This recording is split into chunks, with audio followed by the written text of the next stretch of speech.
नमस्कार साथियों, स्वागत है एक बार पुनः आप सभी का हमारे YouTube चैनल सिलेक्शन पॉइंट पर।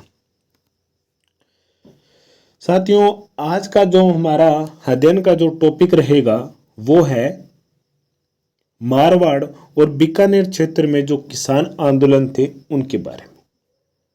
अभी हमारी जो क्लास है वो किसान आंदोलन से संबंधित है, वो चल रही है निरंतर। और आज की जो क्लास रहेगी वो राजस्थान के जो किसान आंदोलन है उसकी अंतिम क्लास रहेगी। हमने इससे संबंधित 4 क्लास से पहले अपलोड की है और ये 5वीं क्लास है, ठीक है। और इन क्लासों में हमने जो एनसीईआरटी और आरबीएसई की बुक है, इसके अलावा हिंदी ग्रंथ अकादमी की जो बुक है, उनमें से जो प्रश्न महत्वपूर्ण बन सकते हैं उन पर हम चर्चा की थी और आज भी करेंगे, ठीक है। और ये जो क्लासें बनाई गई है इसमें एक विशेष रूप से एक चीज़ का ध्यान रखा गया है कि जो पिछले अभी एग्ज़ाम हुए हैं एक साल में, उनको भी देखते हुए बनाई गई है कि किस प्रकार के प्रश्न पूछे जा सकते हैं और आगे किस प्रकार के पूछे जा सकते हैं, उस बात का भी इसमें विशेष रूप से ध्यान रखा गया है, ठीक है। और जो हमारी लास्ट क्लास थी उसमें हमने जयपुर के जो किसान आंदोलन थे उनके बारे में बड़े ही विस्तार पूर्वक से अध्ययन किया था। और एक बार आज की क्लास को शुरू करने से पहले हम जो हमारी पिछली क्लास है उसके बारे में थोड़ी सी चर्चा कर लेते हैं और हमारा रिवीजन भी हो जाएगा, ठीक है। हमने पढ़ा था जयपुर रियासत के किसान आंदोलन। उसमें हमने देखा था कि जयपुर रियासत के अंतर्गत ये जो शेखावाटी का क्षेत्र है वो जयपुर रियासत के अंतर्गत ही आता है। जयपुर में जो किसान आंदोलन है वो सीकर से प्रारंभ होते हैं। वहाँ का जो राव राजा था वो कल्याण सिंह है। कल्याण सिंह ने जो लगान थी उसमें 25 से लेकर के 50% तक वृद्धि कर दी थी, जिससे किसान नेता उनके विरोध में आ गए थे।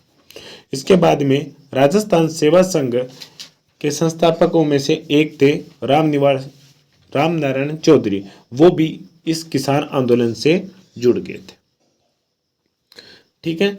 इसके बाद में भरतपुर के जाट नेता ठाकुर देसराज भी इस किसान आंदोलन से जुड़ गए थे और जाटों को एकत्रित करना भी प्रारंभ कर दिया। और इसके लिए 1931 में राजस्थान क्षेत्रीय जाट सभा का भी गठन किया गया था। और उसी के तत्वाधान में 1932 को झुंझुनू में जाट महासभा का सम्मेलन होता है, जिसमें 60,000 से अधिक किसान नेता शामिल होते हैं। उसके बाद में ठाकुर देसराज के कहने पर पलथाना सीकर में जनवरी 1934 को एक यज्ञ का आयोजन किया जाता है और इस यज्ञ का जो देख रेख है वो पंडित खेमराज जी शर्मा कर रहे थे। और इस यज्ञ का जो यज्ञपति था वो थे कुंवर हुकम सिंह। इस यज्ञ की समाप्ति के बाद में किसानों ने निर्णय किया कि हम हमारे यज्ञपति जी का हाथी पर बिठा करके जुलूस निकालेंगे, परंतु जागीरदारों ने इसका विरोध किया था। इस पर किसान नेता छोटू राम जी भी इस किसान आंदोलन में अप्रत्यक्ष रूप से शामिल हो गए थे और उन्होंने जयपुर के शासक को एक पत्र भी लिखा था कि अगर एक भी किसान को किसी भी प्रकार की परेशानी या खरोच आई तो उसकी समस्त जिम्मेदारी किसकी रहेगी? जयपुर रियासत की रहेगी। और इसके एवज में जयपुर को भारी नुकसान चुकाना पड़ सकता है।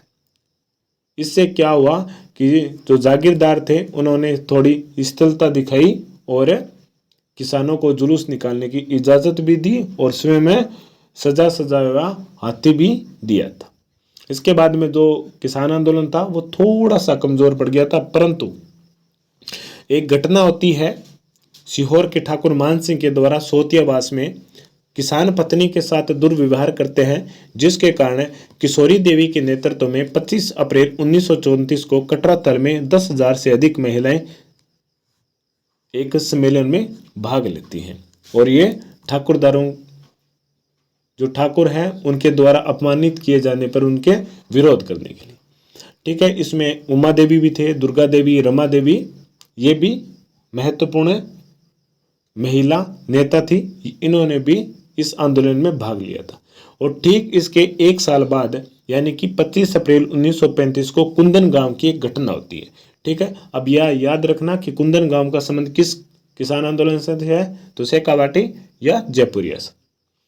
कुंदन गांव में दापी देवी नाम की एक वृद्ध महिला थी, उसके नेतृत्व में किसानों ने लगान नहीं दिया था जब राजस्व अधिकारी आए थे। इस पर पुलिस ने उन पर गोलियां चला दी थी, जिससे क्या हुआ था कि चुन्नीलाल, नेतराम, टिक्कूराम और आसाराम ये 4 किसान मारे गए थे और बहुत से किसानों को बंदी बना लिया गया था, जिससे इस आंदोलन की जो गूंज थी वो ब्रिटेन के हाउस ऑफ कॉमन्स तक पहुंच गई थी। और उन्होंने वहां से जयपुर के शासक जो उस समय मान सिंह द्वितीय थे उनको पत्र लिखा था और उनकी मध्यस्थता से ये एक किसान आंदोलन थोड़ा सा समाप्त हुआ था या थोड़ा कमजोर पड़ा था। उसके बाद में मीरवास, जयसिंहपुरा, यहाँ पर भी ठाकुरों के द्वारा किसानों का शोषण किया गया था, जिसके एवज में किसानों ने जयपुर के शासक को पत्र भी लिखा था। परंतु ये जो किसान आंदोलन था शेखावाटी का, ये पूर्ण रूप से उस समय समाप्त हुआ जब जयपुर में लोकप्रिय सरकार बनी थी हीरालाल शास्त्री के नेतृत्व में। और उस सरकार में जो राजस्व मंत्री थे वे थे टीकाराम पालीवाल, और उन्होंने भूमि का बंदोबस्त करवाया था। ठीक है, ये था हमारी कल की क्लास। और कल की क्लास में हमने इन जयपुर के किसान आंदोलन के बारे में बड़े ही विस्तार पूर्वक से पढ़ा था।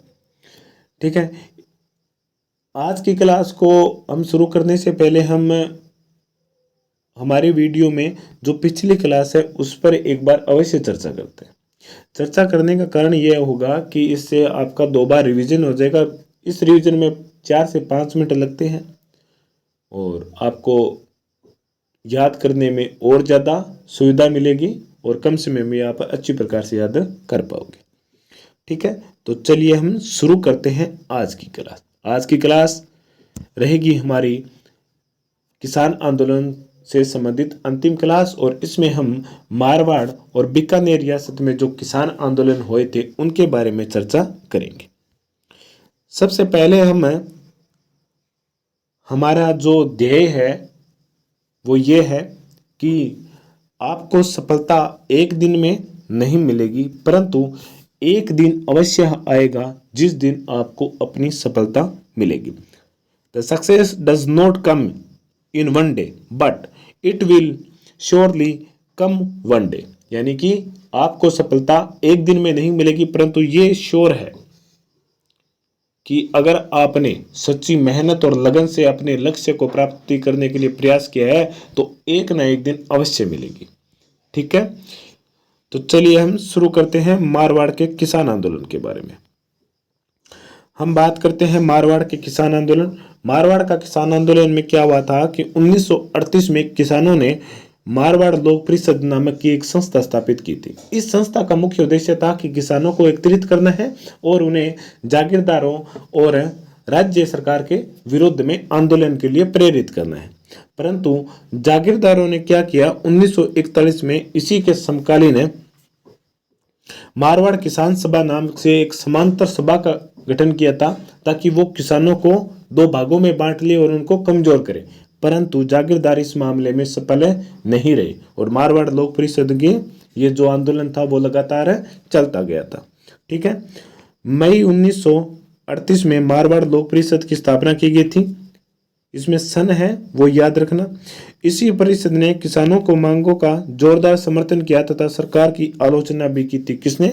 मारवाड़ लोक परिषद ने।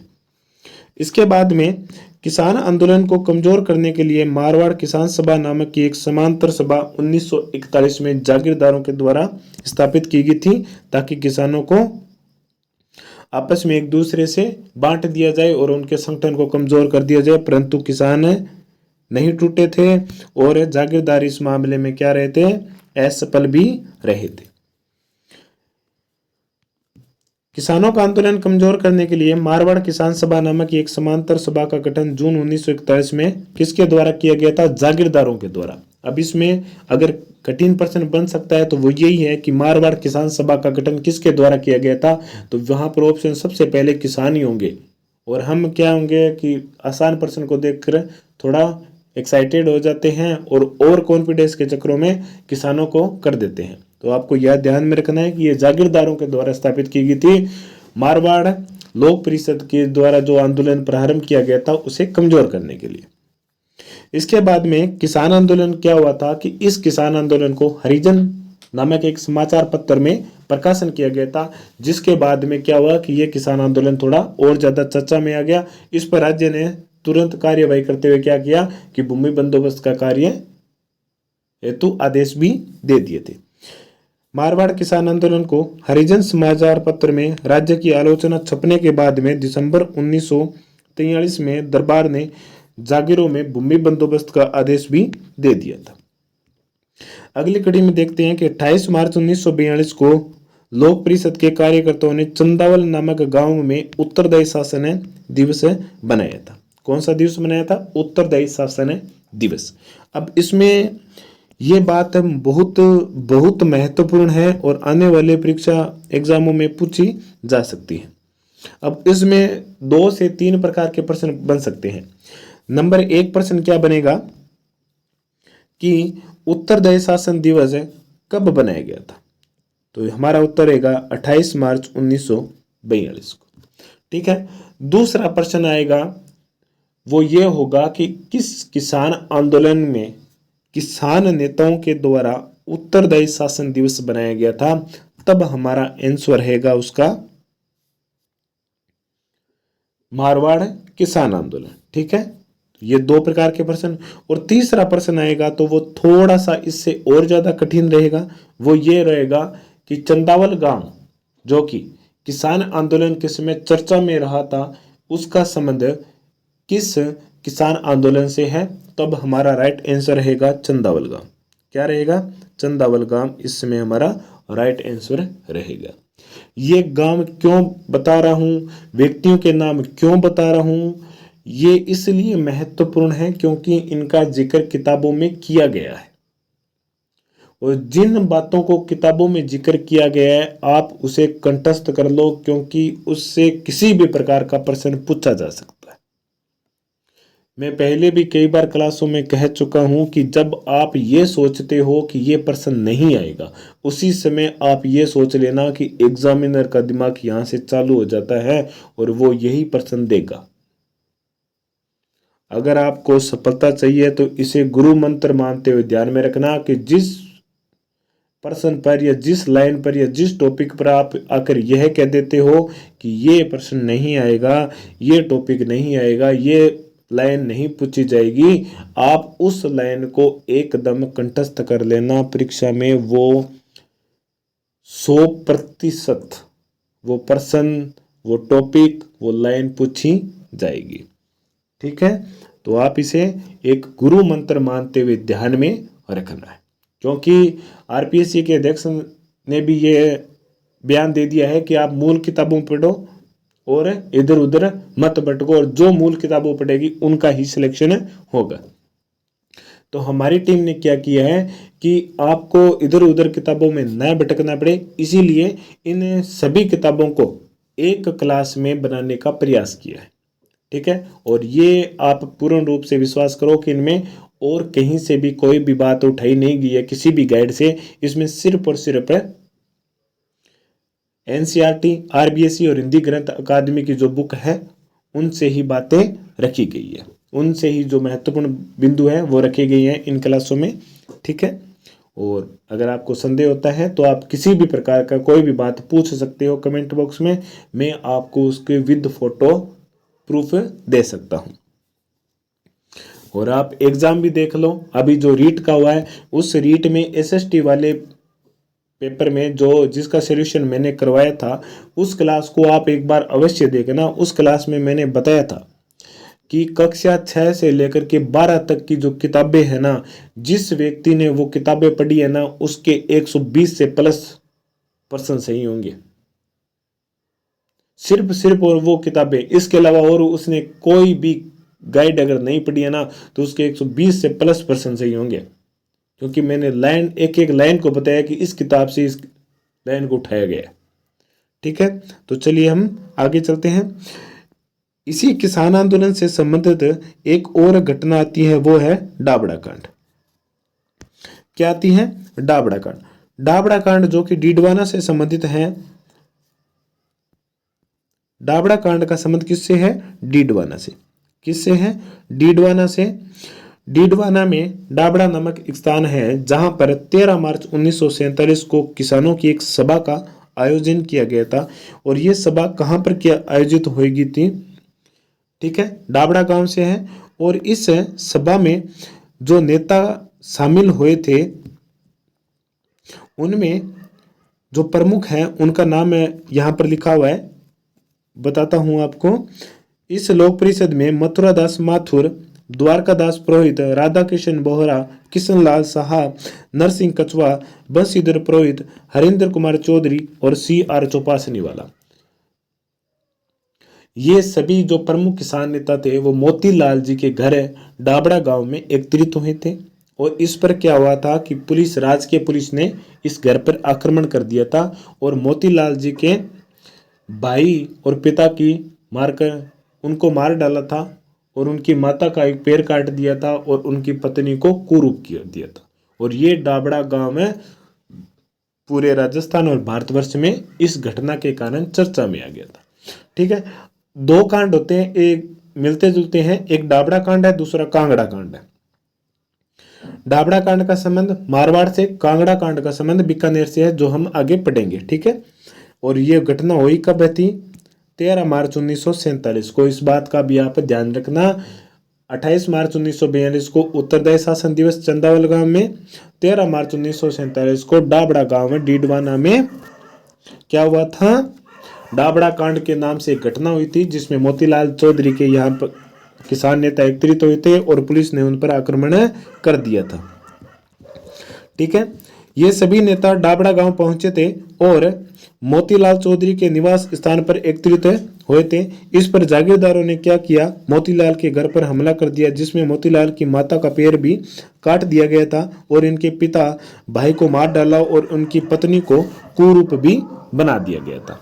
ठीक है, ये थी डाबड़ा कांड। और इस डाबड़ा कांड के कारण ये मारवाड़ रियासत जो किसान आंदोलन था वो चर्चा में आ गया था।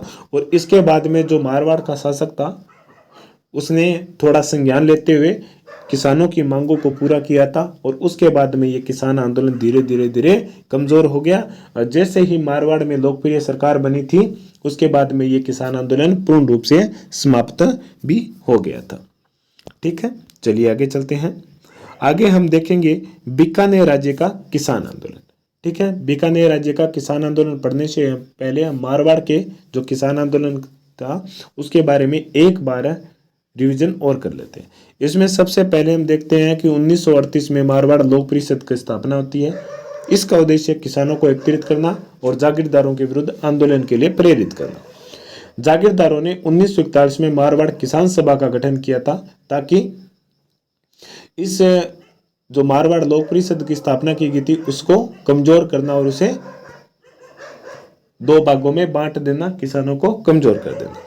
ठीक है, परंतु वो इस मामले में सफल नहीं रहे। उसके बाद में 28 मार्च 1942 को चंदावल गांव में किसानों ने उत्तरदायी शासन दिवस भी बनाया था। ठीक है, उसके बाद में हमने पढ़ा डाबड़ा कांड। डाबड़ा कांड क्या हुआ था? 13 मार्च 1947 को हुआ था।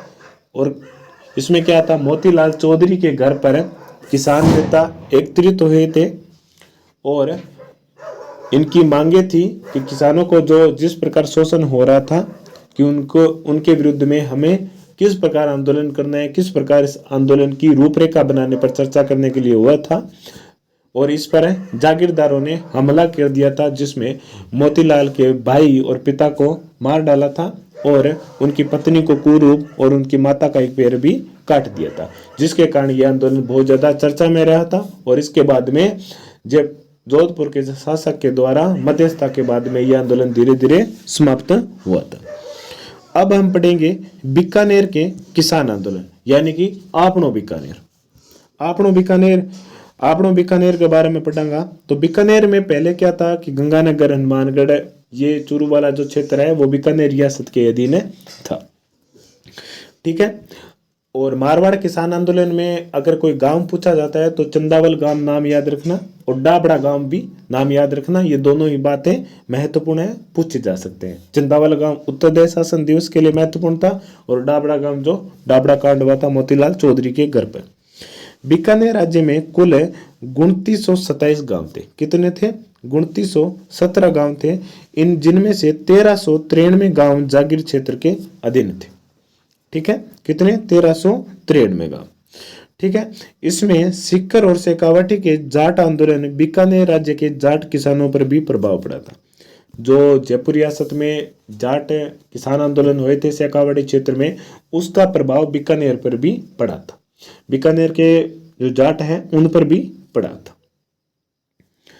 इसका कारण क्या था कि बहुत सारे किसान नेता थे जो जाट जाति है, वो इस जाट सम्मेलन में, जो कि 1932 में झुंझुनू में हुआ था, जाट महासभा सम्मेलन है 1932 में झुंझुनू में हुआ था, सिक्कर में नहीं, सिक्कर में यज्ञ हुआ था। इस बात को आप मैंने कल भी बताया था और आज भी बता रहा हूं, विशेष करके ध्यान में रखना। 1932 में झुंझुनू में हुए जाट सम्मेलन में बीकानेर से भी किसानों ने भाग लिया था। इसके अलावा 1934 में जो सिक्कर के पलथाना में यज्ञ हुआ था उसमें भी किसान शामिल हुए थे और उन्हीं किसानों से प्रेरित होकर के बीकानेर राज्य के किसानों ने भी अपने जागीरदार और राज्य सरकार के विरुद्ध में आंदोलन छेड़ दिया था।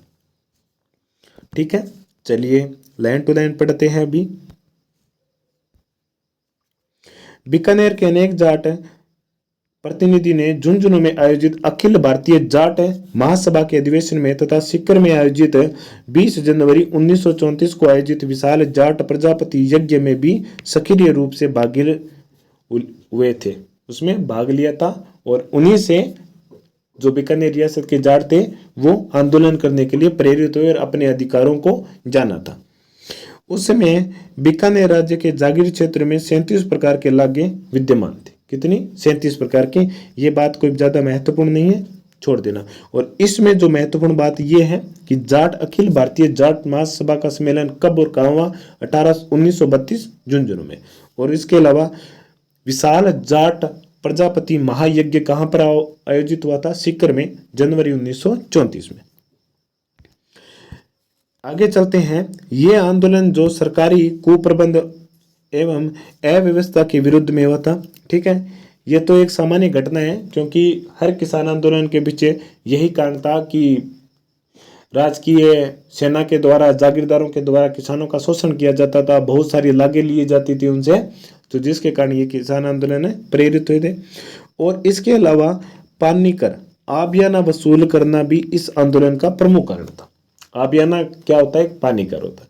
ये पानीकर क्या था कि 1927 के दशक में, 1920 के दशक में 1921 से लेकर के 27 के बीच में महाराणा गंगा सिंह ने एक नहर लेकर के आए थे जिसका नाम था गंगानगर। गंगानगर, इसकी जो शुरुआत थी वो की पंजाब के फिरोजपुर जिले के हुसैनवाला से सतलुज नदी से शुरू होकर के गंगानगर तक थी, क्योंकि मैंने बताया था कि गंगानगर उस समय बीकानेर रियासत के अधीन था। ठीक है, इस नहर की कुल लंबाई 129 किलोमीटर थी, जिसमें से 112 तो पंजाब में थी, बाकी 17 किलोमीटर कहां पर थी? 17 किलोमीटर राजस्थान में थी। इस नहर से आने से राजस्थान के जो मारवाड़ का जो क्षेत्र है वो हरा भरा हो गया था। इस पर क्या किया कि जागीरदार थे ना, उन्होंने क्या किया कि पानी के बदले में उनसे कर वसूल करना प्रारंभ कर दिया था, और वह भी कर अधिक मात्रा में, जिससे वहां के किसान थे गंगानगर, विजयनगर के जो किसान ने वो उनके विरोध में आंदोलन करने लग गए थे। ठीक है, आगे चलते हैं। आगे हम देखेंगे कि दिसंबर 1934 में किसानों ने लाग एवं बेगारों के विरुद्ध में याचिका प्रस्तुत की। सुनवाई न होने पर राजस्व न देने का फैसला लिया और सरकार ने इसे गैर जमानत अपराध भी घोषित कर दिया था। ठीक है, कोई ज्यादा महत्वपूर्ण बात नहीं है, फिर भी ध्यान रखना कि सरकार ने इसे गैर जमानत अपराध भी घोषित कर दिया था। इसके बाद में 1937 में उदरासर जो बीकानेर के नजदीक है, महाजन जो कि हमारे गांव के नजदीक है, महाजन ये ठिकाने थे। इन ठिकानों के किसानों ने लाग बाग के विरुद्ध आवाज उठाई थी। उदरासर ये तो बीकानेर के मतलब उस तरफ है, बीकानेर के नजदीक पड़ता है ये उदरासर। और ये जो महाजन है ये लूणकरणसर तहसील में अर्जुनसर के पास में स्थित ये गांव है। ये प्राचीन गांव है जो जागीरदार था। यहाँ पर आज भी गढ़ बना हुआ है, ठीक है। और इस गढ़ के जो अब जो पीढ़ियां हैं उनके वंशज है वो वर्तमान में अर्जुनसर शहर में गांव में रह रहे हैं, ठीक है। चलिए, इन ठिकानों ने क्या किया था, इन बड़ी हुई लागबाग के विरुद्ध में आवाज उठाई और आंदोलन करने लगे थे। और इसी समय एक नेता का नाम आता है जिनका नाम है जीवन चौधरी। इन्होंने बीकानेर प्रजा मंडल ने किसानों की शिकायतों की राज्य सरकार के समक्ष रखी थी, परंतु उनका कोई भी परिणाम नहीं निकला। इसमें इस नेता का नाम याद रखना कि नेता जीवन चौधरी का, और इसके अलावा कुंभाराम आर्य भी आएंगे। उनका संबंध किस किसान आंदोलन से है, तो वो बीकानेर से है। आग्रह पर बीकानेर प्रजा मंडल ने किसानों की शिकायतें राज्य सरकार के समक्ष रखी थी, परंतु इसका कोई भी परिणाम नहीं निकला था। इसी बीच बीकानेर राज्य में किसान आंदोलन की श्रृंखला में दूध व खारा जो गांव है जो चूरू के पास स्थित है, आंदोलन की एक विशिष्ट स्थान रखता है। यहाँ पर भी आंदोलन बहुत जोर शोर से हुआ था। तो मैंने जैसा कि बताया था कि बीकानेर, हनुमानगढ़, चूरू, गंगानगर का ये जो क्षेत्र है वो बीकानेर रियासत के अधीन था। तो दूध व खारा जो गांव है उसका संबंध किसान आंदोलन है, उसका संबंध किस रियासत से है, तो आप याद रखना बीकानेर रियासत से, ठीक है। चलिए आगे चलते हैं। इसके अलावा जीवन चौधरी के नाम को भी याद रखना। आगे किसान नेता हनुमान सिंह का भी नाम आता है, जिन्होंने ठाकुरों के द्वारा किए गए अत्याचार के विरुद्ध में आवाज उठाई। और वह पहले भादरा जो कि नौर हनुमानगढ़ जिले में स्थित है, महाराजा शार्दुल सिंह से मिलने गया था। और बाद में महाराजा के आबू के जानने पर भी उनके पास मिलने गया था, परंतु कोई भी हल नहीं निकला। इसके बाद में हनुमान सिंह की गतिविधियों को देखते हुए जागीरदारों ने, जब ये आबू से लौट रहे थे जून 1945 को, तब उन्हें रतनगढ़ में जो कि चूरू जिले में है, पुलिस ने उन्हें गिरफ्तार कर लिया था। और हनुमान सिंह पर देशद्रोह का मुकदमा भी चलाया गया था और उन्हें जेल में डाल दिया गया था। इस पर हनुमान सिंह ने क्या किया था, हनुमान सिंह ने अनशन पर बैठ गए थे जेल में, और उसके बाद में उनके स्वास्थ्य बिगड़ जाने पर उन्हें रिहा भी कर दिया गया था। जून 1945 में आबू से लौट रहे रतनगढ़ में उन्हें पुलिस ने गिरफ्तार कर लिया था। हनुमान सिंह पर देशद्रोह का आरोप भी लगाया और उन्हें 5 वर्ष की सजा दी गई थी। कितने वर्ष की? 5 वर्ष की। ये कोई महत्वपूर्ण बात नहीं है कि 5 वर्ष की सजा दी गई। रतनगढ़ में उन्हें गिरफ्तार किया गया, आबू में मिलने गए, नौर भादरा में मिलने गए। यहाँ पर जो महत्वपूर्ण बात यही है कि हनुमान सिंह किसान नेता थे, उनका संबंध किस रियासत के किसान आंदोलन से था, तो उनका संबंध बीकानेर किसान आंदोलन से संबंधित था। चलिए आगे चलते हैं। इस पर उन्होंने जेल में भूख हड़ताल कर दी थी और स्वास्थ्य खराब होने की वजह से 10 अगस्त 1945 को हनुमान सिंह को रिहा कर दिया गया था।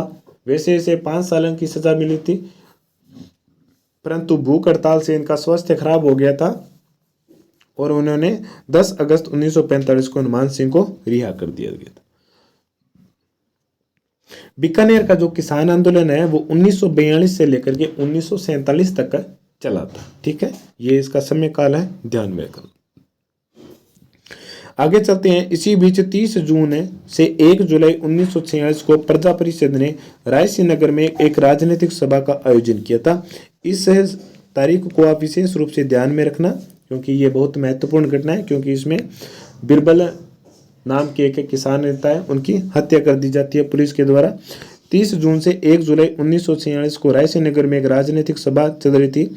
इस सभा पर लाठी चलाई थी, जिससे कार्यकर्ता घायल हो गए और उससे कार्यकर्ताओं ने भीड़ ने अति उग्र हुई और उन्होंने विश्राम गृह को घेर लिया था। भीड़ को हटाने के लिए पुलिस ने गोलियां चला दी थी, जिसमें परिणाम स्वरूप बिरबल सिंह जी मारे गए थे। बिरबल सिंह, हनुमान सिंह, जीवन चौधरी और कुंभाराम, ये 4 प्रमुख नेता थे बीकानेर किसान आंदोलन के। बिरबल सिंह मारे गए थे, जो कि रायसी नगर से 30 जून से 1 जुलाई को एक सम्मेलन आयोजित हुआ था रायसी नगर में, और उसी सम्मेलन के दौरान ये मारे गए थे। तो बिरबल सिंह का नाम भी यहाँ पे विशेष रूप से ध्यान में रखना, परीक्षा में पूछा जा सकता है। आगे चलते हैं। इसके बाद में अखिल भारतीय देसी राज्य लोक परिषद, जिसकी स्थापना 1927 में हुई थी, की परिषद से और हीरालाल शास्त्री, गोकुल भाई भट्ट और बीकानेर के रघुवर दयाल गोयल ने रायसीनगर कांड की समीक्षा की थी और इसमें जागीरदारों को और पुलिस जो कार्यवाही की थी उसे अपराधी भी घोषित किया गया था और उनकी इस कार्य को अवहेलना भी की गई थी। ठीक है, रघुवर दयाल का संबंध गोयल है, इनका भी संबंध बीकानेर किसान आंदोलन से रहा है। इसी समय इस कांड के कारण हनुमानगढ़ में नियुक्त मुंशी मजिस्ट्रेट हरदंत सिंह चौधरी ने राष्ट्रीय चेतना से प्रेरित होकर के सरकारी नौकरी से इस्तीफा दे दिया था। ठीक है, इस बात का जिक्र किया गया है कक्षा 9 की जो किताब है उसमें। तो मुझे लगा कि हो सकता है कि पूछा जाए कि हरदंत सिंह चौधरी जो कि हनुमानगढ़ में नियुक्त मुंशी मजिस्ट्रेट है, जिन्होंने राष्ट्रीय चेतना से प्रेरित होकर के अपने पद से इस्तीफा दे दिया था, क्योंकि परीक्षा में प्रश्नों की कोई सीमा नहीं है, किसी भी प्रकार के प्रश्न पूछे जा सकते हैं। आप जिस किताब को पढ़ते हो और एक बार आप पढ़ लो, 2 बार पढ़ लो, 3 बार पढ़ लो, उसके बाद में भी आपसे कोई ना कोई बातें छुपे रह सकती है और एग्जामिनर उसी पॉइंट से प्रश्न दे देगा और आप उस प्रश्न को हल नहीं कर पाओगे। तो हमने तो ये प्रयास किया है कि लगभग हर बातों को हमें शामिल करेंगे। ठीक है, इसी बीच गोगा मेडी, जहां पर गोगा जी का मेला लगता है, 3 सितंबर 1946 को गोगा मेडी में एक विशाल किसान सभा का आयोजन किया गया था, जहां पर जागीर प्रथा के अनुमूलन का नारा भी दिया गया था। ठीक है, थोड़ा सा ध्यान में रखना, ज्यादा महत्वपूर्ण बात है नहीं। इसी बीच अक्टूबर 1946 में कांगड़ा गांव की घटना होती है। वहां पर अकाल और सूखे के समय जागीरदारों ने किसानों से पूरा लगान वसूल करना चाहा, जिसमें कृषकों ने उनका विरोध भी किया था। किसानों ने जब इसका विरोध किया तो जागीरदारों ने उनके साथ अमानवीय अत्याचार भी किया था और ये कांगड़ा कांड के नाम से भी प्रसिद्ध हुआ था। ठीक है, डाबड़ा कांड मारवाड़, कांगड़ा कांड बीकानेर। ठीक है, कांगड़ा कांड का कब हुआ था? अक्टूबर 1946 में। और डाबड़ा कांड कब हुआ था? 13 मार्च 1947 को। कई बार ये जो घटनाएं होती हैं उनको कालक्रम के अनुसार व्यवस्थित करना भी पूछा जा सकता है, तो इसलिए इन सनों को, इन तारीखों को ध्यान में रखना। कांगड़ा कांड कब हुआ था? अक्टूबर 1946 में। और डाबड़ा कांड 13 मार्च 1947 को हुआ था।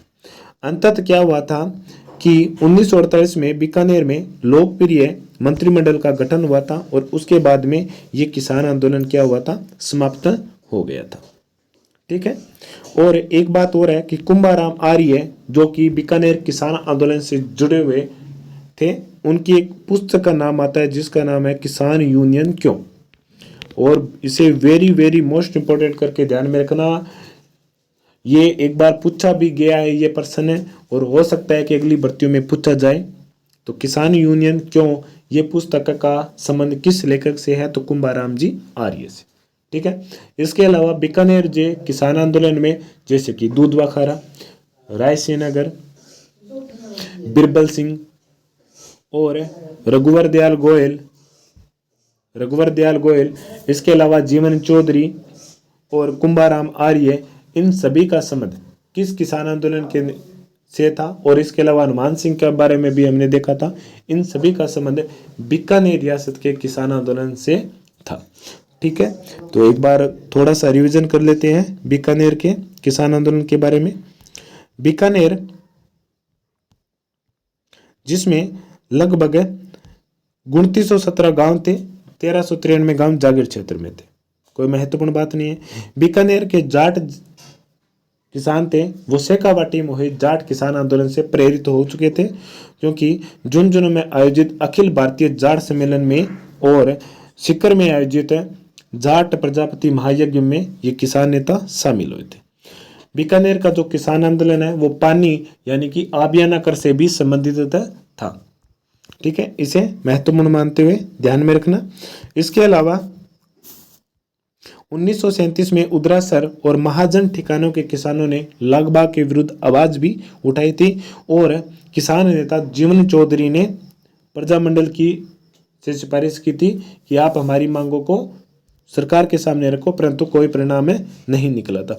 इसी बीच दूधवा खारा गांव में एक घटना हो जाती है जो कि बीकानेर किसान आंदोलन से संबंधित है। ये घटना का जो दशक है उस किताबों में दिया नहीं था, परंतु ये 1942 से लेकर के 1947 के बीच की है, क्योंकि जो बीकानेर का किसान आंदोलन है वो 1942 से लेकर के 1947 के मध्य में। इसी बीच एक किसान नेता थे ठाकुर हनुमान सिंह, वो भादरा गए थे शार्दुल सिंह से मिलने, और इसके बाद में आबू भी गए थे, परंतु कोई समस्या का कोई हल नहीं निकला। बाद में इन्हें जेल में डाल दिया गया था, देशद्रोह का मुकदमा चलाया गया था, और जेल में इन्होंने भूख हड़ताल कर दी थी, जिससे इनका स्वास्थ्य बिगड़ गया था और बाद में इनको रिहा भी कर दिया गया था। इसी बीच रायसी नगर की एक घटना है, जहां पर 30 जून से 1 जुलाई को प्रजा परिषद ने एक सम्मेलन बुलाया था, और इस सम्मेलन पर पुलिस ने लाठियां चला दी थी, जिससे अनेक कार्यकर्ता घायल हो गए थे। और इसमें जो किसान भीड़ थी उन्होंने विश्राम गृह को घेर लिया था, राजकीय विश्राम गृह को, और भीड़ ने पुलिस को उठाने के लिए गोलियां भी चलाई थी, जिसमें बिरबल सिंह जी मारे गए थे। इसी बीच अखिल भारतीय लोक परिषद के सदस्य हीरालाल शास्त्री, गोकुल भाई भट्ट और बीकानेर के रघुवर दयाल ने इस रायसी नगर जो किसान आंदोलन का मामला हुआ था उस पर समीक्षा बिठाई थी, और इसके लिए सरकार को उसने दोषी भी करार दिया था। और इसी बीच हनुमानगढ़ के नियुक्त मुंशी मजिस्ट्रेट हरदंत सिंह ने राष्ट्रीय चेतना की भावना से जागृत होकर के अपने पद से इस्तीफा दे दिया था। इसी बीच 3 सितंबर 1946 को गोगामेड़ी में भी एक किसान सभा हुई थी। ये बात ज़्यादा महत्वपूर्ण नहीं है। हाँ, कांगड़ा कांड है वो ज़्यादा महत्वपूर्ण है। कांगड़ा कांड का संबंध जो कि अक्टूबर 1946 में हुआ था। कारण क्या था कि वहाँ पर उस समय अकाल और सूखा पड़ा था, बारिश नहीं थी, जिसके कारण ने कि किसानों की जो फसलें थी वो कम पैदावार हुई, और परंतु जागीरदारों ने उनकी लगान को कम नहीं किया था, जिससे किसानों ने दुखी होकर के उनके विरुद्ध में आंदोलन भी छेड़ दिया था, और ये इतिहास में कांगड़ा कांड के नाम से प्रसिद्ध हुआ था। 1948 में बीकानेर में लोकप्रिय मंत्रिमंडल का गठन हुआ, और ये किसान आंदोलन भी समाप्त हो गया था। और बीकानेर आंदोलन से जुड़े एक व्यक्ति का नाम और आता है, उनका नाम है कुंभाराम जी आर्य, जिन्होंने अपनी एक पुस्तक लिखी थी किसान यूनियन क्यों, जिसमें किसानों की दुर्दशा और किसानों के आंदोलन आदि के बारे में बड़े ही विस्तार पूर्वक से टिप्पणी की गई थी। ठीक है साथियों, ये थी हमारी आज की क्लास। आज की क्लास में हमने जो मारवाड़ और बीकानेर रियासत के किसान आंदोलन थे, जो कि राजस्थान के प्रमुख किसान आंदोलन में से एक थे और हमारे शेष रह गए थे, उन पर हमने चर्चा की थी। और इसी के साथ हमारा जो किसान आंदोलन का जो टॉपिक है वो भी आज कंप्लीट होता है। और अगली क्लास में हमने बीकानेर, मारवाड़, जयपुर, अलवर, भरतपुर, बिजौलिया, बेंगू, बूंदी, इन सभी से संबंधित किसान आंदोलन से संबंधित जितने भी महत्वपूर्ण प्रश्न पूछे गए हैं उन पर हम चर्चा करेंगे। ठीक है साथियों, और एक बात बता देता हूं, अगर आप हमारे YouTube चैनल पर पहली बार आए तो आप सभी का स्वागत है, और जो हमसे लगातार जुड़े हुए हैं उनके लिए भी मैं बहुत बहुत आभार और धन्यवाद प्रकट करता हूं। आप यूं ही हमारे साथ लगातार जुड़े रहे। हमारे YouTube चैनल सिलेक्शन पॉइंट को सब्सक्राइब कीजिए और बेल आइकन को भी प्रेस कीजिए, ताकि हमारी जो भी नई अपडेट हो वो आपको प्राप्त हो। और अपने साथियों को ज़्यादा से ज़्यादा इसे शेयर भी करना, क्योंकि ये जो क्लासें हैं ये आपके लिए बहुत कारगर सिद्ध होगी, आपके लिए एक प्रकार से रामबाण रहेगा, क्योंकि इन क्लासों में आपको इधर उधर ना भटकना पड़ेगा, आपके समय का बचाव होगा, और आपकी तैयारी भी बहुत अच्छे प्रकार से होगी, और आपके ऊपर किसी भी प्रकार का मानसिक तनाव व दबाव भी नहीं रहेगा।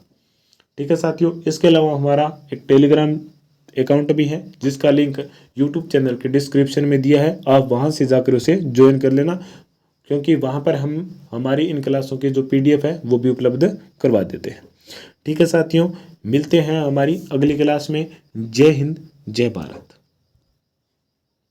और एक बात और बता देता हूँ कि हो सकता है कि क्लास थोड़ी कंटिन्यू ना रहे, एक दिन छोड़ के हो सकती है, क्योंकि अभी तो 10वीं 12वीं के पेपर चल रहे थे, और कल से फिर 8वीं और 5वीं के भी पेपर चल जाएंगे, तो दो पारियों में होंगे, तो इसमें थोड़े का समय का अभाव रहेगा, तो उसके लिए थोड़ी सी माफ़ी चाहता हूँ, परंतु कोशिश करेंगे कि लगातार आपको इन क्लासों से अवगत कराते रहें। ठीक है दोस्तों, मिलते हैं अगली क्लास में। जय हिंद, जय भारत।